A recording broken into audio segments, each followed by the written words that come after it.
nom du Père et du Fils et du Saint-Esprit, ainsi soit-il. Mais bien, chers frères et sœurs, neveux, nièces, amis, cousins, continuons notre explication de la doctrine chrétienne. Continuons à parler du purgatoire.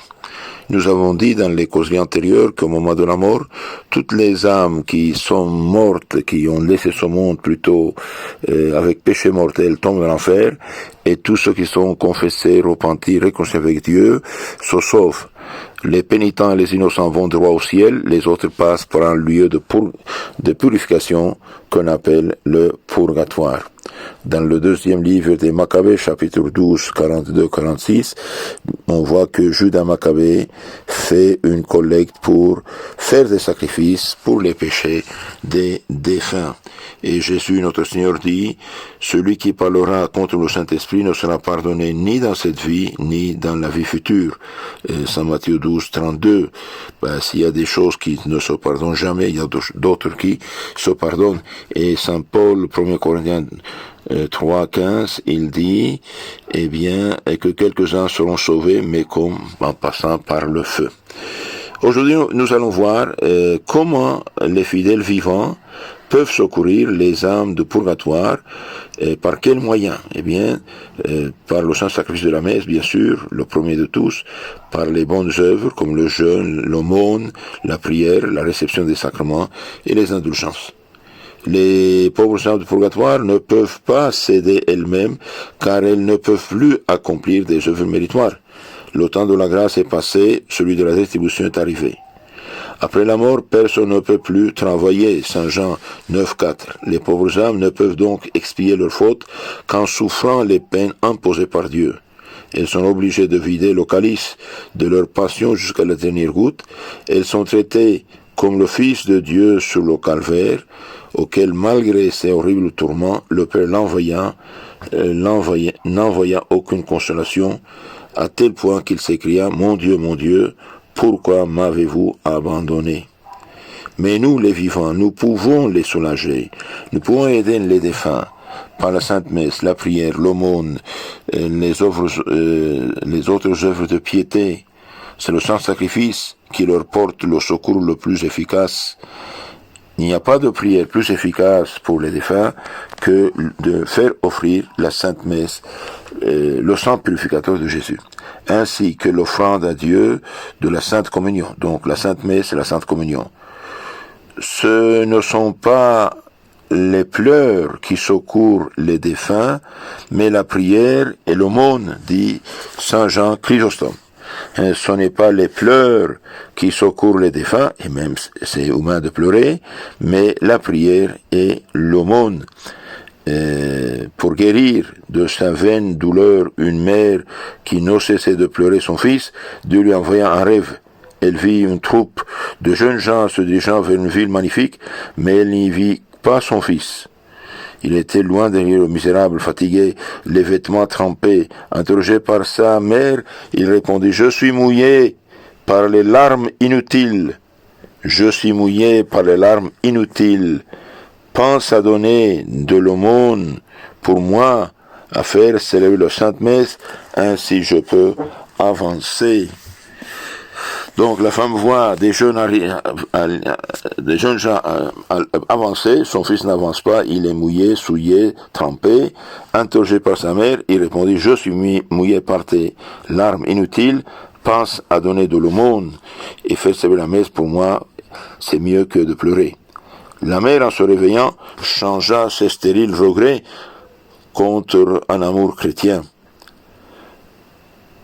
Charger le cercueil de couronne, couvrir ses vêtements de crêpe, sont devant Dieu complètement inutiles si l'on y ajoute des bonnes œuvres. Donc, charger le cercueil de couronne de fleurs, eh bien, c'est inutile si on n'ajoute pas les bonnes œuvres et l'aumône.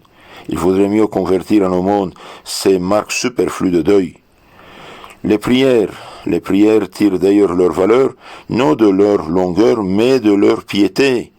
Un seul mot, disait Jésus à Saint Gertrude, venant du fond du cœur, soulage les pauvres âmes plus que la récitation mécanique d'une foule de psaumes et d'oraisons.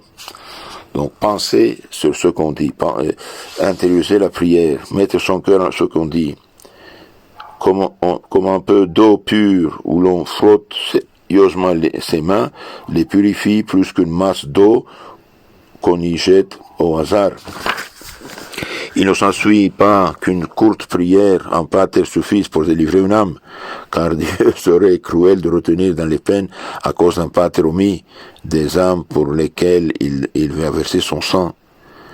L'Église se sert d'eau bénite aux obsèques, parce que l'eau bénite soulage les âmes en vertu des prières prononcées à la bénédiction.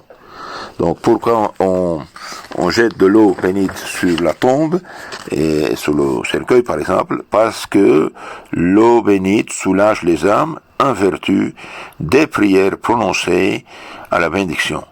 Comme une douce pluie rafraîchit les fleurs desséchées par la chaleur, ainsi l'eau bénite soulage les fleurs célestes brûlant au purgatoire. Elles sont surtout soulagées par l'acte héroïque, c'est-à-dire par l'offrande à Dieu pour les âmes du purgatoire, du mérite satisfactoire de toutes nos bonnes œuvres. Celui qui a fait cet acte de charité pour gagner une indulgence plénière à chaque communion ou à sainte messe entendue. S'il est prêtre, il a tous les jours la concession de l'autel privilégié. Donc prière, aumône, et pas de larmes, et pas de coups de fleurs. Les parents des défunts sont plus strictement obligés de les soulager. C'est à eux que s'adressent les paroles de l'Écriture. « Ayez pitié de moi, vous au moins mes amis, car la main de Dieu m'a touché. » Job 19, 21. Souvent Dieu a révélé à des parents le triste sort des défunts. Prisonnière à Carthage en 202, Sainte Perpétue vit en songe son jeune frère de 7 ans. Il était dans un endroit sombre, couvert de sueur et altéré d'une soif ardente. Elle pria pour lui avec ferveur et bientôt il apparut plein de joie et de beauté. Sainte Élisabeth de Thuringe, ayant reçu la nouvelle de la mort de sa mère, la reine Gertrude de Hongrie, elle s'adonna aussitôt aux œuvres de pénitence les plus austères, se donna même la discipline, mais elle eut la consolation de voir bientôt sa mère lui faire part de sa délivrance. Personne cependant ne doit s'en remettre aux œuvres à accomplir par les siens après sa mort. Il faut songer au proverbe. Loin des yeux, loin du cœur. Loin des yeux, loin des cœurs. Les bonnes œuvres faites après notre mort nous aident relativement fort peu. Une seule messe entendue avec piété durant la vie est plus utile que de laisser de l'argent pour en dire 100 après la mort, dit saint Anselme. Donc, faire des prières pour les défunts, tout ça c'est bon, c'est très bien, très bien. Mais si on fait soi-même les bonnes œuvres, c'est mieux. Une seule messe entendue, on fait la fête célébrer pour soi-même, entendue avec piété durant la vie, est plus utile que de laisser de l'argent pour en dire 100 après la mort. Un petit flambeau porté devant nous éclaire plus qu'une torche portée derrière nous. Saint Leonardo de Mauricio. Dieu estime à une plus haute valeur une petite pénitence volontaire faite dans cette vie qu'une prière rigoureuse involontaire dans l'autre, comme un peu d'or veut plus que beaucoup de plomb. Un père demanda un jour à ses 3 fils quelles bonnes œuvres il ferait pour lui après sa mort. Père, répondit le plus jeune, opérez votre salut et faites pénitence vous-même.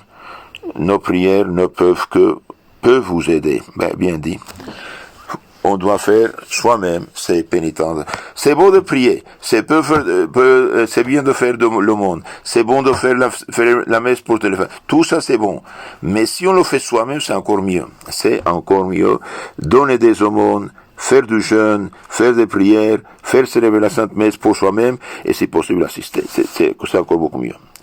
La prière pour les défunts est une œuvre de miséricorde et nous procure à nous-mêmes la bénédiction de Dieu et la rémission de nos péchés. On pourrait craindre de nous négliger en s'occupant trop des âmes du purgatoire. Non, la prière pour les défunts procure un double avantage. Donc, quel est l'avantage? Quel avantage avons-nous, nous, de prier pour les défunts? Eh bien, il y a un double avantage.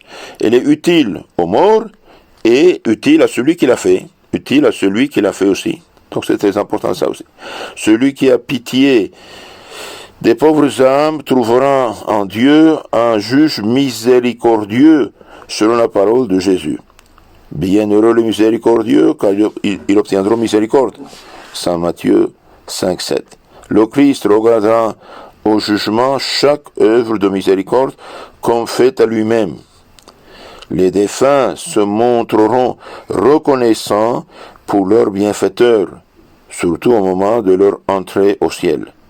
Vous ne saurez jamais rien d'aussi avantageux que de prier pour les défunts, car au ciel, ils se souviendront de votre miséricorde et ne cesseront de prier pour vous.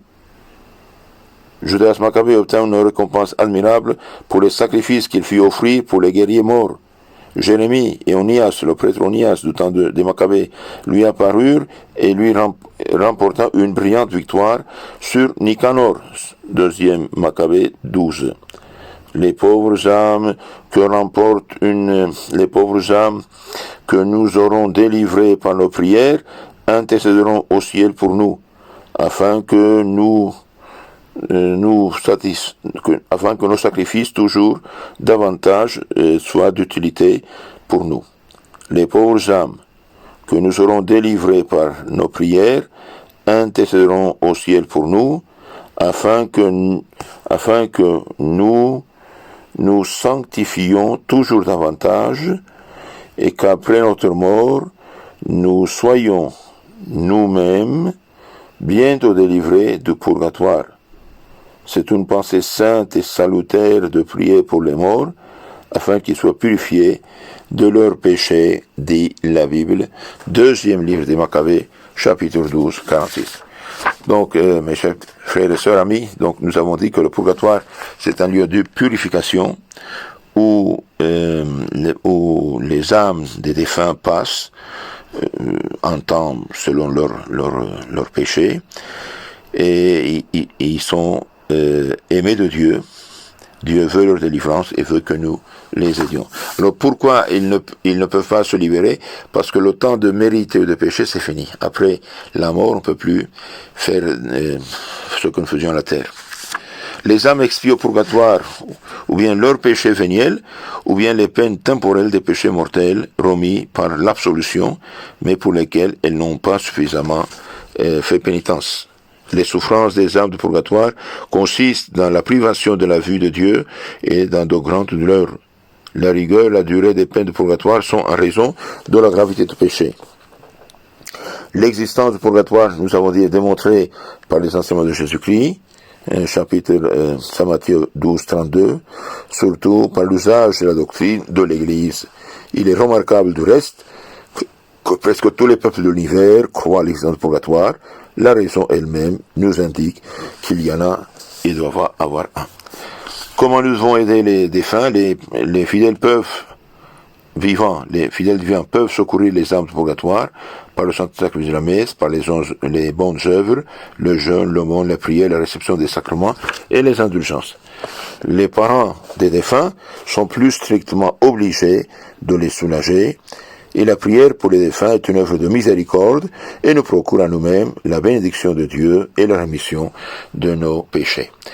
La meilleure manière de ne pas aller au purgatoire, c'est de faire pénitence, de faire des aumônes, de faire des jeûnes, de célébrer des messes pour soi-même, en vie, et c'est encore plus efficace.